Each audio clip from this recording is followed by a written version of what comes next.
What's up, guys? This is Showtime's Fight Forum. As always, thank you guys for watching.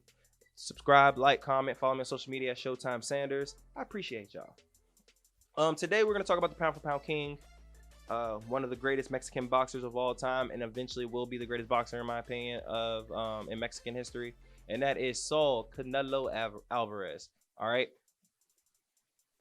I mean, the guy's good. We have to talk about the fight, him versus Caleb Plant. I told you guys it was going to be a competitive fight, though. I told you guys that Caleb Plant has the tools to make it slightly difficult for Canelo and not just be one of these easy, just walk through opponents that some people were trying to paint it out to be. I mean, Caleb is game. He has a good chin, really good head movement, great defense, good legs. I mean, there's no way I was going to sit here and say, oh, Canelo's just going to wash through this man. Now, even though I won't say it was a complete wash, 100% you knew who was the better boxer. Canelo came out there very aggressive. And I've said this in my previous show. If you guys watch, man, look, I be dropping some knowledge sometimes, man. Now, you remember I said that Canelo will not respect Caleb's power. Caleb is not a power puncher. You look at his record, you look at his fights. He don't really put a lot into his shots. You need to have some threats of power, or you better be a Floyd Mayweather of defense to be able to squeak out a win versus Canelo. If he doesn't respect your power, he will Mexican style you. Mexican style means he will have his hands up, walk forward, and chop you down. And Lord, did he do that. From round one, he started to adjust a little bit, and you start to see, all right, well, it's gonna Matador. Let's go ahead. I'm gonna walk forward. Just start walking you down. The body punches. You heard him. Woo! Then he started to throw a lot of hooks. Start to chop him down. Now, and towards the later rounds, you start to see Caleb start to get a little confidence, because I believe in round, 6, he started to get pieced up really bad.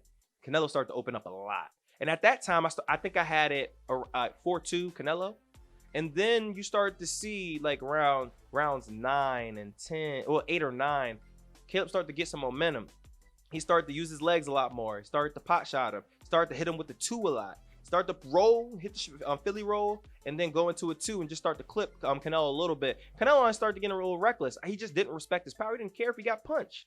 So then, you get into the later rounds. Canelo's like, bro, this man's not really, threatening me with much. So I'm just going to go ahead and just try to get this man out the way. But then he stopped throwing for real. He stopped opening up as much. I don't know what happened in the 11th, but I mean, that's where it was a wrap. I mean, Canelo did what Canelo's supposed to do, and that's get that man out of there. Caught him. Kind of with a similar shot that he caught Billy Joe in. I'm starting to notice it when with fighters that love to use their legs, he likes to throw that uppercut. And that uppercut was nasty. And then he threw a hook. Then he threw the 2. I mean, it was a beautiful combination that dropped Caleb for the first time in his career. I thought Caleb made a big mistake by getting right up and then running to the other corner. Thought that was a little bit inexperienced right there. For a guy who's been boxing so long, I thought he would have did what Tyson does. Bro, you have 9 seconds. Use every second. Get your mind clear, then go back. He sprouted right back up. And the one thing that don't lie, men lie, women lie, legs don't lie. All right, so his legs were still not under him. And you know what happened? Canelo is a shock. Went out there and just started piecing my man's up like something serious. And then dropped him again. I did kind of like wish the ref like let him have an opportunity to get back up instead of waving it off. Caleb wasn't knocked out. Now, if Caleb was slept, like Jorge Masvidal slept, yes, call it. Or like Deontay Wilder, call it. He was hurt, absolutely. Was he going to get finished? Absolutely. He was going to get finished in the next 20 seconds. However, I mean, I just like giving fighters chances in their first opportunity of a really big fight. But, shout out to Canelo. He was going to win that regardless. Didn't matter if he went to the scorecards or if he was going to end it in 20 more seconds. The winner won. And at the end of the day, now he's a unified champion. So now you have to say is what is next for my man Canelo? He's done everything you need to do in that division. This man is collecting belts now. He's talked about going to light heavyweight.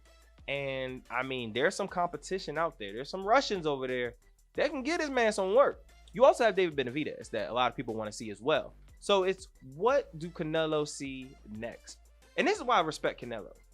He really don't chase money like that, because realistically, Caleb Plant isn't a name that's going to give him a lot of money. We already know if he wants to make a lot of money, Triple G Trilogy's there, Charlo's there. Those two will make him the most money. However, he's looking for the best challenge. In my opinion, if he fights Triple G now, he beats the hell out of Triple G. I thought the first round was very, very close. If you wanted to give it to Triple G, I was fine with it. I got it as a draw, but it is what it is. If you want to say he lost, I'm not going to say and argue it, because if anybody won that fight, it was Triple G. Second fight, I didn't think it was as close. I thought Canelo won that fight. Now, the third, with Canelo clearly in his prime and Triple G seems to be out, we'll see in this fight in a couple of months. There's no way in hell I'm going to sit here and say Canelo isn't going to wax him. That's going to be a bad matchup. Now, Charlo, smaller guy. We just seen him box. He didn't look that good. It's a big name, but I don't think it's big a challenge for Canelo. Now, going to 175, fighting a light heavyweight, and then going against Better BF, going against Bivol, Joe Smith, and unifying that belt. Like, let me go ahead, because I have to actually get the stats out. Because, granted, I know how good these guys are, but I don't know their exact records when it comes to when it's with boxing. Now, Dmitry Bivol is 18-0 with 11 knockouts. Once again, these are Russians. All right, 7 title defenses, 11 knockouts out of 18 fights. All right, and that's once again seven title fights already, and that's 7 world title fights. And this man has only had 18 fights. Now, you also have Better BF, who's, in my opinion, the best light heavyweight in the entire world. My man is 16-0. Hey, Chris, my producer, how many knockouts you think he have out of those 16? 16. 16 KOs out of 16 fights. And this man is a problem. Then you have Joe Smith, who if I was Canelo, that would probably be my first fight. 27-3, 21 knockouts. That's still no easy bout. All these guys are bigger, and these guys punch hard. If Canelo goes up and beats these guys, he's already pound for pound, but he's 1,000% in my top 20 all time. I mean, this guy is an all-time great, and he's trying to prove it. So if he does this, and these guys, he won't make a lot of money with. These are Russians. What money are you going to make in? Americans don't really care about that. He ain't Habib. So yeah, like the fact that he's just like, bro, I want to have my legacy known. I want you guys to know I'm the best. Something that we can't get from these lower weights. You get all the juice in the world. And I don't care if he loses. At the end of the day, you're daring to be great. And that's what we need to reward fighters with. That's why you're the highest paid boxer in the world. So yeah, you know, at the end of the day, I would love him to see him go up to 175 and see if he could do what he did. He just unified a belt in 1 year. That is ridiculous. And let's see if he could do that next year. I'm down. I don't know about you. But thank you guys, as always, for watching. This is Showtime's Fight For. Make sure you like, comment, subscribe, and all that good stuff. And like always, be blessed.